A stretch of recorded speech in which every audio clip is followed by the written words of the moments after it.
हरे कृष्णा साथियों, वेलकम है भाई लोग। आपका स्वागत है, आपका बहुत बहुत स्वागत है। आज के इस मॉक टेस्ट में हम सॉल्व करेंगे सीजीएल 2024 टीयर 1 के 25 सितंबर में पूछे गए फर्स्ट शिफ्ट के सवाल। टोटल 25 सवाल हैं और हम जानेंगे कि कैसे हम कम समय में इन सवालों को सॉल्व कर सकते थे, किस सवाल में किस टेक्निक का इस्तेमाल करके हम समय बचा सकते थे। तो चलिए हम पहले सवाल से शुरुआत करते हैं। हमारे पास जो पहला सवाल दिया हुआ है दोस्तों, मैथ्स का सवाल दिया हुआ है कि आपके पास salaries of P and Q together amount to, आपके पास इतना दिया हुआ है पी और क्यू का सैलरी। पी और क्यू जो है सेव करता है 64% और 44% respectively of their individual salaries. If P's expenditure is 1.5 times Q's expenditure, then what is the ratio of P salary to the Q salary. P और Q का salary आपसे पूछ रहा है, ठीक है। और पी और क्यू का जो है टुगेदर अमाउंट इतना सैलरी है, और पी जो बचा रहा है 64% और क्यू जो बचा रहा है 44% बचा रहा है। तो यहाँ पर देखिए कि P और Q का एक्सपेंडिचर कितना है। तो यहाँ पर देखिए कि आपके पास P का एक्सपेंडिचर दिया हुआ 1.5 गुना, किससे? Q का एक्सपेंडिचर 1.5 गुना मतलब कितना हो जाएगा? 1.5 मतलब 3/2, यानी कि ये 3 होगा तो ये हमारा 2 बनेगा, ठीक है। और परसेंटेज के टर्म में अगर हम एक्सपेंडिचर देखेंगे तो यहाँ पर देखिए कि परसेंटेज के टर्म में एक्सपेंडिचर कितना दिया हुआ है। तो P अगर बचा रहा है 64%, तो खर्च कितना कर रहा है? 36%, ठीक है। तो ये हो जाएगा 36% और ये हो जाएगा 56%, ठीक है। अब यहाँ से आप देखें कि 36% का मान दिया हुआ है 3 यूनिट, तो हम 100% निकालेंगे तो इसका हमको इनकम निकल जाएगा। और 56% का मान दिया हुआ है 2 यूनिट, तो यहाँ पे हम 100% निकालेंगे तो इसका इनकम निकल जाएगा। तो 36% बराबर कितना हो जाएगा? 3, यानी कि ये हो जाएगा 12। तो 1/12 हमारा रेशियो आएगा 100/12, और इधर आएगा आपके पास ये हो जाएगा 28। तो 100/28 जो होगा हमारा इनकम परसेंटेज में आएगा, ठीक है। तो यहाँ पर आप इसको रेशियो निकाल लीजिए, ये 100 खत्म हो जाएगा। 28 और 12 यानी कि 4×3 12, 4×7 28, 1/3 1/7 है, तो इधर कितना हो जाएगा? 7:3। तो इसका इनकम का जो रेशियो निकलेगा दोस्तों वो निकलेगा हमारा 7:3। चलिए अगले सवाल की तरफ बढ़ते हैं। अगला सवाल है हमारे पास कि 5/6। यहाँ पर देखिए कि जो बार दिया हुआ है, बार का काम पहले करेंगे तो 1/3 प्लस 1/2 का काम पहले करेंगे और निगेटिव साइन को यहाँ पर छोड़ देंगे, ठीक है। तो इधर कितना हो जाएगा? 5/6, ये कट के आ जाएगा कितना? 5/6, और 5/6 माइनस 5/6 ये कैंसिल हो जाएगा, 0 हो जाएगा। 4 × 0 0, 1, 9/1 बराबर 9 हमारा आंसर। नेक्स्ट है कि आपके पास दिया हुआ tan 54 का वही मान होगा जो cot 36 का होगा, क्योंकि 54 + 36 का मान जो हो दोस्तों वो 90 डिग्री हमारा बन रहा है। तो ये हो जाएगा 2 × 1 माइनस ये भी 41 और 49 है, दोनों का 90 डिग्री बन रहा है, तो ये दोनों आपस का मान बराबर होगा, ठीक है। तो 2 - 1 बराबर 1 हमारा आंसर हो जाएगा। चौथा है कि किसी तल में कितने असंरेख बिंदुओं से होकर गुजरने वाला वृत्त खींचना सदैव संभव होता है। तो आप यहाँ पर देखें 3, 6, 5, 4, तो मिनिमम अगर 3 पॉइंट है हमारे पास, नॉन कोलिनियर पॉइंट है, तो आप जो है एक सर्कल ड्रॉ कर सकते हैं। यहाँ पर 3 बिंदु है तो आप तीनों बिंदु को लेके एक साथ एक सर्कल बना सकते हैं। अगर लीनियर पॉइंट है तो लीनियर पॉइंट का मतलब तीनों एक ही साथ में है, तो सिर्फ 2 ही पॉइंट को लेके आप सर्कल बना सकते हैं, तीसरा पॉइंट आपसे छूट जाएगा, ठीक है। तो चलिए अगले सवाल की तरफ बढ़ते हैं। अगला सवाल है हमारे पास कि रोहिणी ने एक थोक दुकान में 1700 रुपये में एक ब्लूटूथ हेडफोन सेट खरीदा और इसकी कीमत 2000 रुपये रखी। बाद में वह इसकी बिक्री पर 40% की छूट देती है, तो उसका लाभ या हानि प्रतिशत क्या है?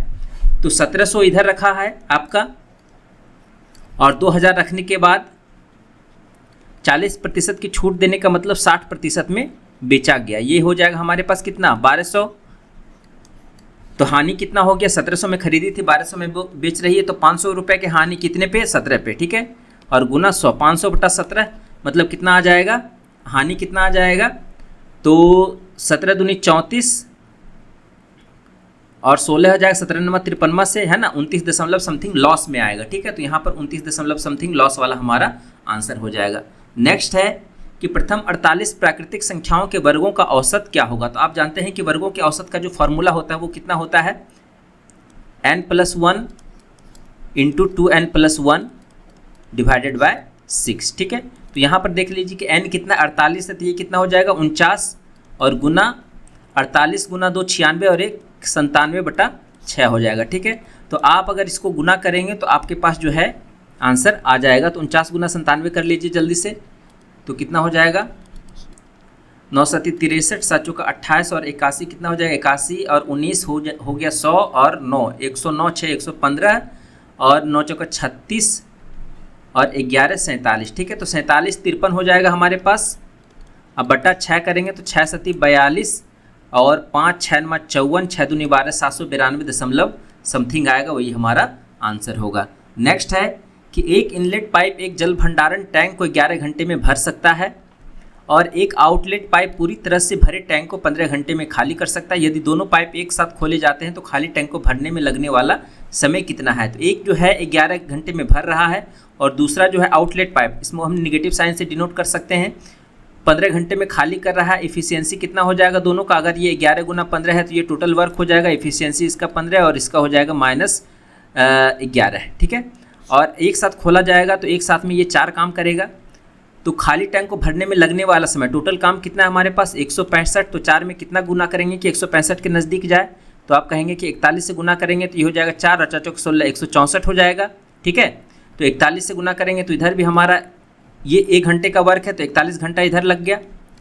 बाकी बचा एक काम को कौन पूरा करेगा, तो यही देखिए दोनों मिल के पूरा कर रहे हैं, तो दोनों मिल के 4 यूनिट काम कर रहे हैं 1 घंटे में। ठीक है, तो एक काम कितना देर में करेंगे 1/4 में, तो 41 + 1/4 जो होगा हमारा आंसर हो जाएगा। ठीक है, नेक्स्ट है हमारा कि AQ + 1/AQ = 2 दिया हुआ है, then the value of A + 1/A क्या होगा।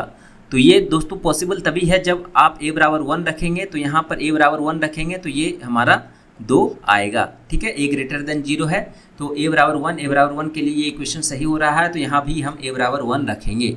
चलिए अगले कंसेप्ट की तरफ। अगला सवाल है हमारे पास कि 2015 से 17 तक कंपनी द्वारा उत्पादित A टाइप कारों की कुल संख्या 2016 से 18 तक कंपनी द्वारा उत्पादित C टाइप कारों की कुल संख्या से कितने प्रतिशत अधिक या कम है। तो 2015 से 17 आपको देखना है A का मान और B का मान देखना है आपका 16 से 18। अब इन दोनों का देख लीजिए कितना आ रहा है 800 900 700 1600 और 1600 800 2400 और इधर आ गया 2500 और इधर कितना आ जाएगा 2200 और 900 3160। ठीक है, ये कितना कम है 660 कम है, डिवाइडेड बाय कितना 3160 से। ठीक है, अब यहाँ पर 1 0 1 0 कैंसिल कर देंगे तो यहाँ से कितना आ जाएगा 22 और इधर 158। ठीक है, तो यहाँ से आप देखेंगे 22 नहीं 33 होगा। ठीक है, तो 33 330 है तो 2 बार में लगेगा, तो 2 बार में मतलब 20 समथिंग आएगा, तो 20 के नियरेस्ट इंटीजर में कौन सा आएगा हमारा 21% लेस आएगा। ठीक है, चलिए अगले सवाल की तरफ बढ़ते हैं। अगला सवाल है हमारे पास कि x² + 7x + 8 = 0 है, then find the value of इतना इतना इतना। आपके पास एक व्यंजक का मान दिया हुआ, इसका मान पता करना है। तो यहाँ पर देख लीजिए x कॉमन ले लीजिए और यहाँ पर देखिए कि यहाँ पर x कॉमन लेंगे तो कितना बनेगा x + 8/x और ये बराबर हो जाएगा -7x। तो इस तरह के सवाल में जो है आप कॉमन लेके बनाएंगे तो ज़्यादा सवाल जो है जल्दी हल हो जाएंगे। तो ये हो गया -7। अब यहाँ पे 4x है, इधर भी x कॉमन लेंगे तो x + 8/x बनेगा, तो यहाँ पर हम मान रख देंगे -7। तो 4/x तो कैंसिल हो जाएगा दोस्तों, तो इसका मान कितना आ जाएगा -7 और इधर आ गया -5। 4/-12 मतलब -1/3 हमारा आंसर होगा। नेक्स्ट है कि किसी धनराशि पर 6 वर्ष का साधारण ब्याज उस धनराशि का 3/5वां भाग है तो प्रति वर्ष ब्याज की दर क्या होगी। तो यहाँ पर देखिए कि आपके पास सिंपल इंटरेस्ट जो है 3/5 ऑफ ए सम दिया हुआ है। तो सिंपल इंटरेस्ट 3/5 ऑफ ए सम मतलब 3/5 का मतलब कितना परसेंट 100 से गुना कर देंगे तो 20 दिया है 60%।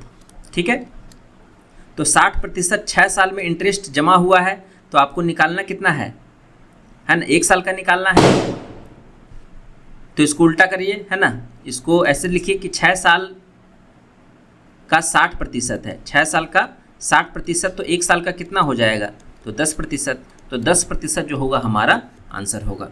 नेक्स्ट है आपके पास कि एवरेज इंपोर्ट बताना है आपको ऑफ ऑल द ईयर्स। आपके पास ऑल द ईयर्स दिए हुए, एवरेज इंपोर्ट बनाना है, सभी वर्षों का औसत आयात आपको पता करना है। तो इसको कैसे पता करेंगे दोस्तों, तो यहाँ पर देखिए कि आपके पास सारे ऑप्शन जो है पूर्ण रूप में है, कोई आपका इंटीजर ये दशमलव में आंसर नहीं दिया हुआ है। तो क्या करेंगे आप यूनिट डिजिट देखेंगे, यूनिट डिजिट हमारा कौन सा कितना बनकर आ रहा है, सारे को जोड़ने की कोशिश करेंगे तो काफ़ी ज़्यादा समय लग जाएगा। तो इससे अच्छा है कि आप यहाँ पर इस ट्रिक को अपनाएं 5 + 1 6 + 1 7 + 2 9 + 6 15 3 18 4 22। तो आपके पास 22 संख्या आ रही है, ठीक है। मतलब यूनिट डिजिट आपका 2 आ रहा है, बाकी इसके बीच में कोई भी संख्या रही होगी, ठीक है, इससे पहले।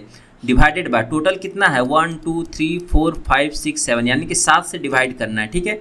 तो आप यहाँ पर देखिए कि 7 के पहाड़ा में या 7 के टेबल में 2 यूनिट डिजिट कितना में आता है, तो आप गुना करेंगे 6 से तो आता है 42, ठीक है। तो इसका यूनिट डिजिट आपका 2 आता है, ठीक है। तो इसका मतलब है कि इसका जो अगर हम कोई इतना की संख्या को अगर हम 7 से भाग दे रहे हैं तो इसका यूनिट डिजिट लास्ट में जो है 6 रहा होगा। तो यहाँ पर देख लीजिए कि 6 कौन सा यूनिट डिजिट है आपका, किसमें ऑप्शन में, तो सिर्फ फर्स्ट ऑप्शन में आपका 6 आ रहा है, तो यही हमारा आंसर होगा, ठीक है दोस्तों। चलिए नेक्स्ट है कि अच्छा इस टाइप के सवालों में हल करेंगे तो काफ़ी ज़्यादा टाइम लग जाएगा और दूसरे सवाल के लिए आपको समय कम मिलेगा। यहाँ पर देखिए कि यदि एक समद्विबाहु त्रिभुज की 2 भुजाओं की लंबाई दी हुई है 6 सेंटीमीटर और 12 सेंटीमीटर, तो तीसरी भुजा की लंबाई ज्ञात कीजिए। तो यहाँ पर देखिए कि आपके पास दिया हुआ है कि एक समद्विबाहु त्रिभुज की 2 भुजाओं की लंबाई है, तो ये 2 भुजाएं लंबाई जो है पॉसिबिलिटी यहाँ पर क्या क्या बन सकता है। तो आपके पास 2 भुजाओं की लंबाई दी हुई, ये एक 6 है ना, और एक 12 है। या फिर दूसरी पॉसिबिलिटी बन सकती है आपके पास कि ये 6 है ना, ये सॉरी ये 12 है और ये 6 है, ठीक है। तो यहाँ पर देखिए कि आपके पास 6 तो समद्विबाहु त्रिभुज है, तो ये भुजा और ये भुजा दोनों बराबर होगी, तो यानी कि ये भी 6 हो जाएगा। अगर ये भी समबाहु त्रिभुज है तो ये अगर 12 है तो ये भी हमारा 12 हो जाएगा, ठीक है। तो तीसरी भुजाओं की लंबाई, तो यहाँ पर देखिए कि आपके पास पॉसिबिलिटी क्या क्या बन रहा है। तो यहाँ पर देखिए कि इन दोनों का सम जो है तीसरी से बड़ा आ रहा है कि नहीं, 6 और 6 12 है, तो 12 जो है यहाँ पर तीसरी भुजा से बड़ा नहीं आ रहा है, बराबर आ रहा है। तो ये पॉसिबिलिटी हमारा नहीं बनेगा, क्योंकि त्रिभुज में 2 भुजाओं का योग जो है तीसरी भुजा से बड़ा होता है। तो यहाँ पर देखिए कि 2 भुजाओं का योग यहाँ पर 24 आ रहा है, जो कि 24 > 6 है, ठीक है। तो ये पॉसिबिलिटी बनेगा। तो हमारा जो तीसरी भुजा हो जाएगा दोस्तों वो हमारा 12 सेंटीमीटर होगा, ठीक है। तो यहाँ पर इस बात का आप ध्यान रखें। चलिए नेक्स्ट सवाल की तरफ चलते हैं। हमारे पास नेक्स्ट सवाल है कि 3 दिनों के दौरान प्रिंटर P द्वारा मुद्रित कुल पृष्ठों की संख्या का उन्हीं 3 दिनों के दौरान प्रिंटर Q द्वारा मुद्रित कुल पृष्ठों की संख्या से अनुपात क्या है। आपके पास पूछ रहा है रेशियो क्या बन रहा है, P का 12 18 30 10 40 400 और बटा Q का 13 14 27 270 और 80 350 और 360, ठीक है। तो ये 4 नंबर 36 10:9 हमारा आंसर होगा। नेक्स्ट है कि निहिरा की आयु 25 वर्ष है और पुनीत की आयु 30 वर्ष है। कितने वर्ष पहले उनकी आयु का अनुपात 3:4 था। तो मान लेते हैं कि x वर्ष पहले उनकी आयु का अनुपात 3:4 था। तो ये कितना हो जाएगा 25 - x डिवाइडेड बाय 30 - x बराबर 3/4। x का मान निकालें, 25 चौका 100 और प्लस इधर हो जाएगा कितना 90, तो ये हो जाएगा -10 और बराबर इधर कितना हो जाएगा -3x, है ना। -3x 100 - 90 बराबर ये प्लस में 10 आ जाएगा और 4x - 3x हमारा x आ जाएगा। x का मान कितना हो जाएगा 10 साल, ठीक है। नेक्स्ट है हमारे पास कि बेलनाकार बर्तन के आधार की परिधि 154 सेंटीमीटर है और इसकी ऊंचाई 49 mm है। इसमें कितने लीटर पानी आ सकता है। How many litres of water can it hold. तो बेलनाकार बर्तन का आधार का परिधि मतलब 2πr सर्कल होता है, तो 2πr बराबर 154 दिया हुआ है। तो पाई को अगर हम 22/7 करेंगे, 22/7 तो कितना बार में कट जाएगा, 7 बार में कट जाएगा। तो r का मान कितना आ जाएगा 49/2। आपको आयतन निकालना है, वॉल्यूम बराबर, ठीक है। तो वॉल्यूम बराबर कितना हो जाएगा πr² h 22/7 गुना r कितना है 49/2 गुना 49/2 और गुना h कितना है 49 mm। 49 mm मतलब 4.9 सेंटीमीटर। सेंटीमीटर में इसको रखेंगे तो यहाँ से आपका निकल के आ जाएगा कितना, ये 7 कट जाएगा और ये 2 से 11 कट जाएगा, तो 77 गुना, ठीक है, 49 गुना 49 करेंगे तो 2401 आएगा। 49 का स्क्वायर डिवाइडेड बाय इधर आ जाएगा 20, ठीक है दोस्तों। तो अब इसको अगर हम गुना करेंगे तो ये थोड़ा लेंदी हो जाएगा। तो आप यहाँ पर क्या कीजिए कि 70, यहाँ पर देखिए कि जो आपके पास ऑप्शन है, गौर कीजिए ऑप्शन पे, है ना। बहुत सारे सवाल जो है ऑप्शन से ही देखकर बनाए जा सकते हैं। तो यहाँ पर देखिए कि 2 3 और 4 है और एक लार्जर डिजिट का है। तो हम कोशिश करेंगे कि लार्जर डिजिट का हमारे पास नंबर कोई आ रहा है कि नहीं। तो यहाँ से अगर हम 7, यहाँ से हम 70 ले लेंगे और इधर से हम 2400 ले लेंगे। जो मिनिमम नंबर है हमारे पास 70 यहाँ पर ले लेते हैं और 24 ले लेते हैं। 24 सती कितना हो जाएगा 68, 168/2 करेंगे तो कितना आ जाएगा, 2 8 16, यानी कि मिनिमम जो आ रहा है हमारे पास 8 के अराउंड में आ रहा है। तो 8 से जो होगा ऊपर ही रहा होगा, तो 8 से ऊपर हमारा कौन सा संख्या बन रहा है, 1 नंबर ऑप्शन बन रहा है, तो यही हमारा ऑप्शन होगा। ठीक है दोस्तों, नहीं तो अगर आप गुना करेंगे तो गुना करने के बाद भी आपका आंसर आ जाएगा। तो चलिए हम नेक्स्ट सवाल की तरफ चलते हैं। तो हमारे पास दिया हुआ है कि the centres of 2 circles are 36 centimetre apart. ठीक है, दोनों सर्कल का रेडियस दिया हुआ है 15 सेंटीमीटर और 9 centimetre. Then what is the sum of lengths of direct common tangent and a traverse common tangent of this 2 circles. ठीक है, तो एक तो आपका डायरेक्ट कॉमन टेंजेंट पूछ रहा है और एक आपका ट्रांसवर्स पूछ रहा है। तो डायरेक्ट कॉमन टेंजेंट का फॉर्मूला क्या होता है, 36 जो डिस्टेंस है 36 का स्क्वायर माइनस 15 माइनस 9 का स्क्वायर, कितना हो जाएगा 15 माइनस 9 मतलब 6 का स्क्वायर। ठीक है, रूट के अंदर, और ये और आपका सम पूछ रहा है ना, तो ये प्लस में हो गया और ये इधर हो जाएगा आपके पास 36 का स्क्वायर माइनस ये दोनों एक बार जुड़ जाएगा क्योंकि ट्रांसवर्स में ये दोनों रेडियस जुड़ जाता है, तो 15 और 9 24 का स्क्वायर। ठीक है, अब इसको हल कर दीजिए तो 36 का स्क्वायर माइनस 6 का स्क्वायर कितना बन जाएगा, 36 प्लस 6 इंटू 36 माइनस 6 यानी कि 30 गुना 42, और इधर बन जाएगा आपके पास 36 प्लस 24 60 गुना इधर हो गया आपका 12। ठीक है, तो इधर तो निकल कर आ जाएगा 12√5। ठीक है, और इधर कितना निकल कर आ जाएगा 5 6 का 30 गुना 6 प्लस 6 गुना 7 गुना। ठीक है, तो 6 6 निकल कर आ जाएगा, है ना, तो इधर हो जाएगा हमारे पास 6√35। अब यहाँ से हम कॉमन ले लेंगे तो 12√5 है, इधर √5 है, तो 6√5 हम कॉमन ले लेते हैं, तो यहाँ पर कितना बन जाएगा √7 अब प्लस इधर बन जाएगा हमारे पास 2। ऑप्शन ए हमारा आंसर होगा। नेक्स्ट है आपके पास कि find the values of A and B for which the system of equation, आपके पास एक इक्वेशन दिया हुआ हैज़ इनफाइनाइट सॉल्यूशन। ये क्वाड्रेटिक इक्वेशन, ये लीनियर इक्वेशन है। ठीक है, तो लीनियर इक्वेशन में जब आपके पास इनफाइनाइट सॉल्यूशन के लिए क्या कंडीशन होता है, a1/a2 बराबर b1/b2 बराबर c1/c2। ठीक है, तो यहाँ पर a1/a2, a1 किसका कोफिशिएंट है x का, और b1 किसका कोफिशिएंट है y का, और c1 जो है कांस्टेंट। ठीक है, तो यहाँ से आप निकाल लीजिए a1 हमारा कितना आ रहा है 3 बटा a2 कितना आ रहा है a माइनस b। ठीक है, बराबर b1/b2, b1 कितना है हमारे पास इधर है 1 और बटा ये कितना हो जाएगा a प्लस b। ठीक है, अब बराबर c1/c2 हम कर लेंगे बाद में, पहले यहाँ पर हम देख लेते हैं कि क्या आ रहा है। तो 3a प्लस 3b बराबर a माइनस b, तो ये हो जाएगा 2a बराबर माइनस 4b, यानी कि a/b का जो रेशियो बनकर आ रहा है वो हमारे पास -2/1 आ रहा है। तो ऑप्शन से चेक कर लेंगे कि a/b का मान जो है -2/1 किस में आ रहा है। तो यहाँ पर देखिए कि ऑप्शन 3 में आपको निकल जाएगा। यहाँ पर देखिए पहले इस ऑप्शन पर जाएंगे तो 3 बटा -2/3 करेंगे 9/2 आएगा, ये ऑप्शन गलत हो जाएगा। ये इसको करेंगे -3/2 करेंगे तो -3/4, ये भी गलत हो जाएगा। इसको करेंगे 2 बटा -3/2 -4/3, ये भी गलत हो जाएगा। तो ऑप्शन इसको अगर हम करेंगे 3 बटा -3/2 तो ये -2/1 हमारा ऑप्शन सही देगा। तो तीसरा नंबर जो होगा हमारा आंसर होगा। नेक्स्ट सवाल की तरफ चलते हैं। हमारे पास दिया हुआ है कि P 8 किलोमीटर प्रति घंटा की गति से चलता है और 8 घंटे के बाद B ट्रैवलिंग स्टार्ट करता है bicycle at a speed of 24 kilometre per hour. The distance from the starting B can catch A, है ना, किस दूरी पर जो है B A को पकड़ लेगा। ठीक है, तो ये 8 किलोमीटर है, ये 24 किलोमीटर है, तो 8 घंटे में P कितनी दूरी तय करेगा, 8 × 8 64 किलोमीटर प्रति घंटा। दोनों के बीच का रिलेटिव डिस्टेंस 64 किलोमीटर आ गया, डिवाइडेड आप दोनों एक ही डायरेक्शन में चल रहा है तो इसका रिलेटिव स्पीड ले लेंगे। 24 माइनस 8 कितना हो जाएगा 16, 16 चौका 64, यानी कि 4 घंटे में वो पकड़ लेगा।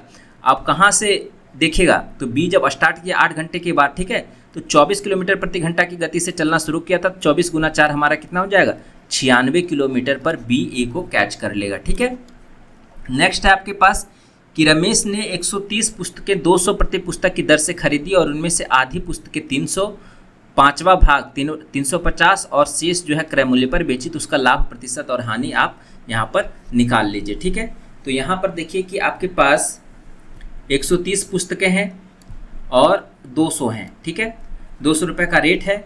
यहाँ पर देखिए कि आधी पुस्तकें यानी कि 65 पुस्तकें जो हैं वो 300 के रेट से बिक रही हैं और 5वां भाग यानी कि 130 का 5वां चाहिए 26 पुस्तकें जो हैं 350 के रेट से बिक रही हैं और शेष पुस्तकें क्रय मूल्य पर बेची गई है। तो यानी कि 65, 26, 6, 5, 11, 6, 2, 8, 1, 9, 91 है। तो आपके पास 39 पुस्तकें जो हैं वो 200 के रेट से बिक रही हैं। तो रेशियो निकाल लीजिए कितना आ रहा है। 13 से सब काट दीजिए, सब कटने वाला है। तो 13, 13 पचे 65, 13 दूनी 26, 13 तिहाई 39, ये 1 शून्य 1 शून्य 1 शून्य कट जाएगा और बाकी 5 से कट जाएगा। 5 चौका 20, 5 छक्का 30, 5 सत्ती 35, 5 चौका 20। इधर गुना कर लीजिए कितना आ रहा है 4, इधर 30, इधर हो जाएगा आपका 40 और इधर 30, इधर हो जाए 7 दूनी 14 और इधर हो जाएगा 12। तो 40 में खरीदा और इतना में बेच रहा है। 30 10 40, 10 50, 2 56 में बेच रहा है। तो कितना परसेंट का प्रॉफिट ज़्यादा बेच रहा है? 16 बटा कितना में 40 और गुना 100। ठीक है, ये कट जाएगा 4 चौका 16, यानी कि 40% का इसको प्रॉफिट मिलेगा। ऑप्शन 2 हमारा आंसर होगा। ठीक है, नेक्स्ट है हमारे पास कि find the value of cosec theta minus sine theta into sec theta minus cos theta into tan theta plus cot theta. ऐसे सवाल में क्या करेंगे, थीटा का मान जो है कोई रख लीजिए 0 से 90 के बीच में, जिसकी की वैल्यू आपको पता हो 30, 45, 60, 90। ठीक है, तो थीटा बराबर हम 45 रख के चलते हैं। तो 45 में कितना हो जाएगा, कोसेक 45 √2 माइनस 1/√2, इधर भी हो जाएगा √2 माइनस 1/√2 और इधर हो जाएगा 1 + 1 2। ठीक है, तो √2 माइनस 1/√2 2 माइनस 1/√2 यानी कि 1/√2 और इधर हो जाएगा 2 माइनस 1 यानी कि 1/√2 और गुना 2, 2 कट जाएगा, हमारे पास 1 आंसर आ जाएगा। ठीक है, नेक्स्ट है हमारे पास क्वेश्चन नंबर 22 कि m+5 का मान दिया हुआ है इतना इतना इतना, तो m का मान आपको पता करना है। तो यहाँ पर देखिए कि sec square a cosec square a 1 minus cos square a 1 minus sine square a plus 5 का मान आपके पास रखा हुआ है। इसका मान निकाल लीजिए, m का मान निकल जाएगा। sec स्क्वायर है यहाँ 1 minus cos square sine square into cosec square 1 दे देगा और इधर कॉस स्क्वायर सेक स्क्वायर 1 दे देगा, बचा 5 5 + 1 यानी कि m का मान 1 हो जाएगा। ठीक है, क्वेश्चन नंबर 23 है कि ABC की भुजा BC को D तक बढ़ाया गया है। एक ABC हम ड्रॉ करते हैं, ABC और इसको हम D तक बढ़ा रहे हैं। ठीक है, तो AC बराबर BC दिया हुआ है, BAC बराबर 70 दिया हुआ, ये 70 है आपका। ठीक है, तो ACD माइनस ABC का मान पता करना। ACD यानी कि इसका और ABC इसका मान आपको पता करना, दोनों का डिफरेंस पता करना है। तो यहाँ पर देखिए कि दो भुजाएं बराबर हैं, यहाँ पर ये भुजा और ये भुजा बराबर है, तो इसके साथ जो संलग्न कोण होगा वो भी बराबर होगा। समद्विबाहु त्रिभुज की प्रॉपर्टी से हम जानते हैं ये 70 है, तो ये भी हमारा 70 बनेगा। और ये जो है बहिष्कोण का प्रॉपर्टी से कितना हो जाएगा, 70 और 70 140। ठीक है, सुदूर दो अंतःकोणों के योग के बराबर होगा। अब इन दोनों का डिफरेंस कितना होगा, 140 माइनस 70 70 होगा। ठीक है, हमारा 24वां सवाल है कि find the difference between the average production of B and D during 2018 to 23। B और डी का जो है एवरेज आपको पूछ रहा है कि कितना डिफरेंस होगा। बी यहाँ है और डी आपका यहाँ है। 2018 से 23 तक हमको चलना है, तो क्या करिए सिंपली कि इन दोनों का डिफरेंस निकालते चलिए। यहाँ पर कितना डिफरेंस आ रहा है ना, बी से डी को घटाते चलिए या फिर डी से बी को घटाते चलिए, किसी में करेंगे तो आंसर हमारा सेम आएगा। तो 23 जो है यहाँ पर कितना कम है, -12। ठीक है, आज 37 का डिफरेंस 0, 28 42 का डिफरेंस -14, 32 और 32 का डिफरेंस 0, 34 और 36 का डिफरेंस -2, 26 माइनस 28 का डिफरेंस -2। यहाँ पर देखिए कि कितना कमी आ रहा है, -2 -4 -14 -18 12 -30 आ रहा है। ठीक है, तो माइनस का साइन नहीं लेंगे क्योंकि हम इससे भी घटाएंगे, या डिफरेंस पूछ रहा है तो पॉजिटिव में हम रखेंगे। तो 30 हो जाएगा, डिवाइडेड बाय टोटल कितना एवरेज हो जाएगा, 1 2 3 4 5 6 हो जाएगा। और गुना क्योंकि लाख में है तो लाख में करेंगे तो 1 2 3 4 5 गुना करेंगे, 6 पंचे 30 हो जाएगा, है ना। तो 5 लाख हमारा आंसर हो जाएगा। ठीक है, और हमारा आज का लास्ट सवाल है दोस्तों, इस शिफ्ट का लास्ट सवाल है। तो यहाँ पर देखिए पूछ रहा है कि which of the following fraction is the largest, 3/7, 7/53, 41/80, 29/79। तो यहाँ से आप जो है इसका फॉर्मूला, इसका तरीका क्या होता है कि आप किसी भी एक नंबर को उठाएं और बाकियों के किसी भी नंबर से आप कंपेयर करें। कंपेयर करने का नियम क्या है कि इसका अंश इसके दूसरे नंबर के हर से गुना करें। ठीक है, दोनों में, और देखिए कि कौन सा गुणनफल बड़ा आ रहा है। जो बड़ा होगा तो उसका अंश वाला पोर्शन का जो नंबर है वही आपका बड़ा नंबर होगा। तो यहाँ पर 3/7 है और 7/53 को हम उठाते हैं, तो यहाँ पर देखिए कि 7 7 49 और 7 3 गुना 53, तो कौन बड़ा आ रहा है, 3 गुना 53 बड़ा आएगा ऑब्वियसली, है ना। तो 3/7 वाला फ्रैक्शन हमारा बड़ा होगा। अब ये नंबर खत्म हो गया, अब इस नंबर को इसके साथ मल्टीप्लाई करेंगे, तो यहाँ पर 3 गुना 80 करेंगे तो यहाँ 240 आ रहा है और इधर 280 आ रहा है। ठीक है, तो 280 7 गुना 40 करेंगे 280, तो 280 बड़ा हो रहा है तो 41 वाला पोर्शन हमारा बड़ा होगा, यानी कि ये वाला पोर्शन बड़ा होगा। अब इस नंबर को रेस्ट नंबर से कंपेयर करेंगे इसके साथ, तो यहाँ पर देखेंगे कि 41 गुना 70 करेंगे तो ये 2800 के समथिंग में आ रहा है, और ये 8 दूनी 16, 1600 के समथिंग में आ रहा है, यानी कि 2800 बड़ा आ रहा है। ठीक है, तो इसके अंश वाला नंबर बड़ा होगा। ठीक है, तो यहाँ पर 41/80 जो ही होगा हमारा सबसे बड़ा नंबर निकलेगा दोस्तों। तो दोस्तों ये थे हमारे टोटल 25 सवाल, और आपको आशा करते हैं कि आपको जो है कंसेप्ट पसंद आया होगा। अगर वीडियो थोड़ा सा भी पसंद आया है तो चैनल को जरूर लाइक करें, सब्सक्राइब करें, वीडियो को जरूर लाइक करें, सब्सक्राइब करें। हम ऐसे ही वीडियो जो है एसएससी के जितने भी सारे प्रीवियस ईयर के सवाल हैं वो हम मॉक टेस्ट के रूप में लेकर आते रहते हैं। तो हमारे चैनल के साथ जुड़े रहें और अपनी तैयारी को और मजबूती दें, और कहाँ पे किस तरह से आप समय बचा सकते हैं एग्जाम में वो भी हम जो है आपको बताते हैं।